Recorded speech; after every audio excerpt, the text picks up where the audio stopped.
السلام علیکم ورحمۃ اللہ وبرکاتہ۔ اللہ تعالیٰ کا بہت فضل کرم احسان ہے کہ وہ ہمیں بہت ہی بابرکت مہینے رمضان المبارک میں داخل فرمانے والا ہے۔ اللہ تعالیٰ سے دعا ہے کہ اللہ تعالیٰ ہم سب کو صحت و عافیت اور ایمان کی سلامتی کے ساتھ یہ مہینہ نصیب فرمائے اور اس سے بھرپور فائدہ اٹھانے کی توفیق عطا فرمائے، آمین۔ اس دفعہ ہم اس مہینے میں قرآن کریم کی ایک بہت ہی خاص صورت کے حوالے سے اس کا تدبر کریں گے، اس میں غور و فکر کریں گے، جس کے بارے میں نبی کریم صلی اللہ علیہ وسلم نے ہمیں روز پڑھنے کی تلقین بھی فرمائی ہے اور فرمایا ہے کہ یہ وہ صورت ہے قرآن کریم کی جس کی 30 آیتیں ہیں اور یہ اپنے پڑھنے والے کے لیے قیامت کے روز سفارش کرے گی، جھگڑا کرے گی جب تک کہ اسے جنت کی طرف نہ پہنچائے۔ یہ مفہوم حدیث ہے۔ تو وہ سورۃ الملک ہے جسے روز نبی کریم صلی اللہ علیہ وسلم نے ہمیں پڑھنے کی تلقین فرمائی ہے سونے سے قبل۔ تو جب ہم اس سورت کو پڑھتے ہیں تو ہمیں اس کے حوالے سے معلوم بھی ہونا چاہیے اور دل میں کچھ احساس بھی ہونا چاہیے کہ ہم آخر کیا پڑھ رہے ہیں، وہ کتنی اہم چیز ہے جسے روزانہ نبی کریم صلی اللہ علیہ وسلم نے سونے سے پہلے ہمیں ایک ریمائنڈر کے طور پہ، یاد دہانی کے طور پہ پڑھنے کے لیے فرمایا کہ ہم اسے پڑھیں اور پڑھ کر سوئیں۔ تو انشاءاللہ عز و جل ہم اس ہمیں اس صورت پر تدبر کریں گے۔ قرآن کریم میں اللہ تعالیٰ نے سورۃ البقرہ میں فرمایا شہر رمضان الذی انزل فیہ القرآن ھدی للناس، کہ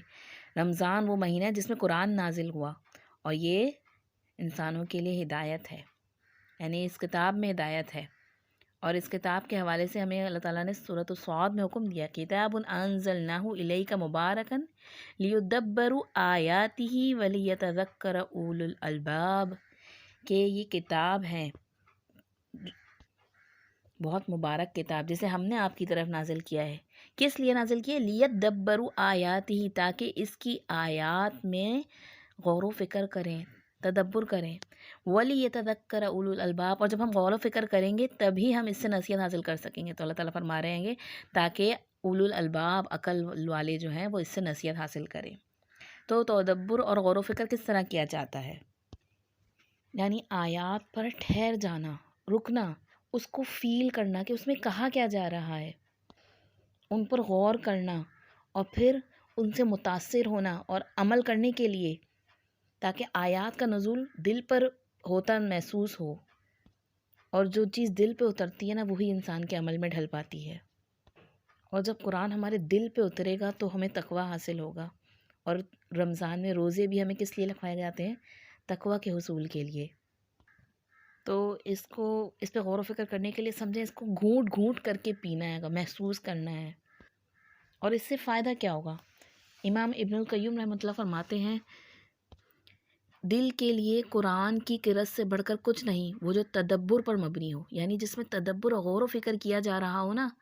تو وہ قرأت جب وہ پڑھتے ہیں ہم قرآن، جب اس کی تلاوت کی جاتی ہے کہ تو وہ دل کے لیے اس سے بہتر کوئی چیز نہیں ہے۔ اور اس سے پھر انسان کے اندر اللہ کی محبت میں اضافہ ہوتا ہے گا، اللہ تعالیٰ سے اور اپنے رب سے ملاقات کا ایک شوق پیدا ہوتا ہے گا، اور اس کی پکڑ کا خوف بھی انسان کے اندر اجاگر ہوتا ہے۔ ساتھ ساتھ اللہ تعالیٰ کی رحمت کی امید میں بھی اضافہ ہوتا ہے گا، اس کی طرف رجوع کرنے کا بھی انسان میں تیزی آ جاتی ہے، اللہ تعالیٰ سے رضا اور توکل اور تمام معاملات اپنے رب کے سپرد کرنے کی ایک ایسی عادت بن جاتی ہے کہ انسان پھر بے فکر ہو جاتا ہے گا، بہت سے غموں پریشانیوں سے نجات مل جاتی ہے، انسان کے اندر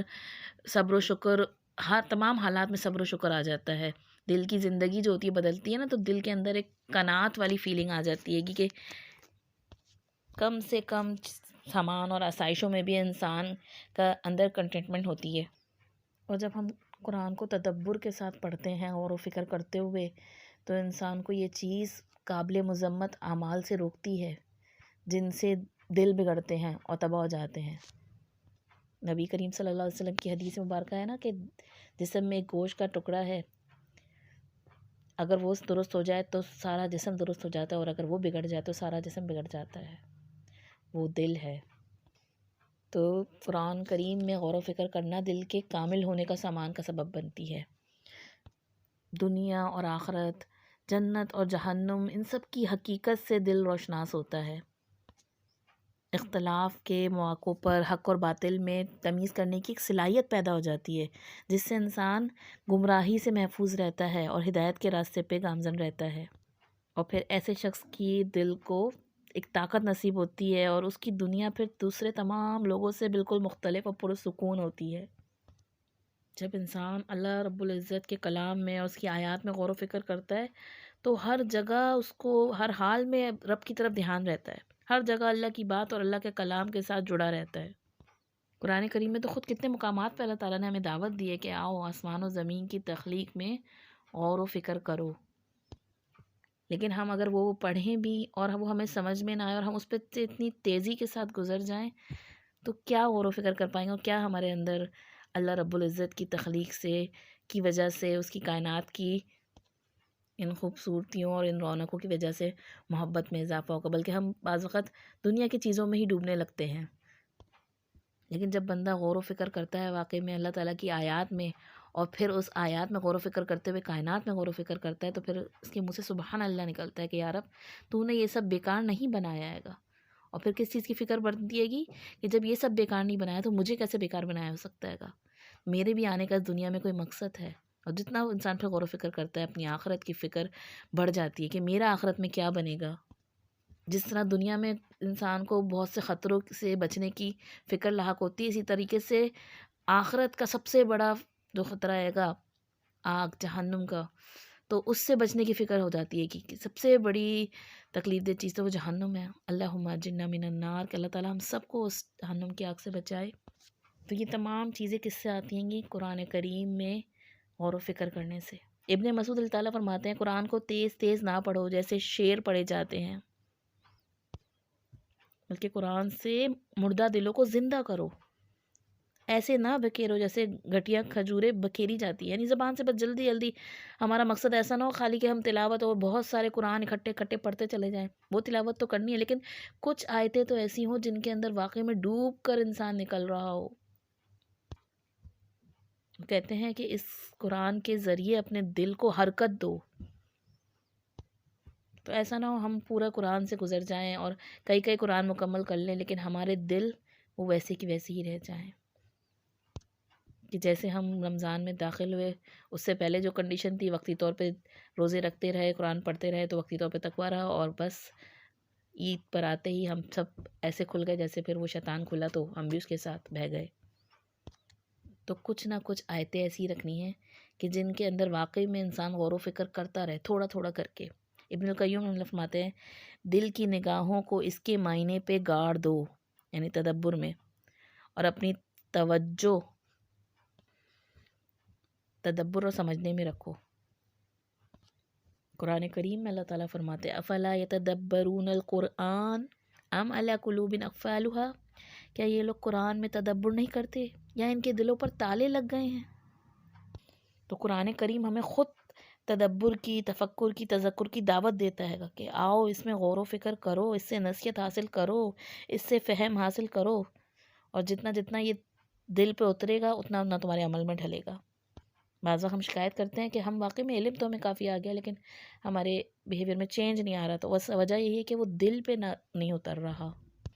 تو انشاءاللہ عز و جل اس رمضان کے حوالے سے ہمارا ٹارگٹ یہی کہ ہم سورۃ الملک جو ہے اس پہ تدبر کریں گے، غور و فکر کریں گے، تاکہ کیونکہ یہ وہ صورت ہے جو ہمیں ہر روز پڑھنی ہے، اور پھر جب تک ہم اس کو واقعی میں اس کی آیتوں کو غور سے نہیں پڑھیں گے تو اس سے وہ حاصل نہیں ہوگا اس کا فائدہ، جس کے لیے خاص نبی کریم صلی اللہ علیہ وسلم نے فرمایا کہ یہ صورت ہمارے لیے حجت بنے گی، ہمارے لیے جھگڑا کرے گی، لیکن کس کے لیے؟ جس نے واقعی میں اس دل کے ساتھ اس کو پڑھا تو ہو، جس کے دل پر تو گزری ہو یہ صورت۔ تو اللہ رب العزت ہمیں قرآن کریم میں غور و فکر کرنے اور اس پر عمل کرنے اور اسے واقعی میں دوسروں تک پہنچانے کی بھی توفیق عطا فرمائے، آمین۔ السلام علیکم ورحمۃ اللہ وبرکاتہ۔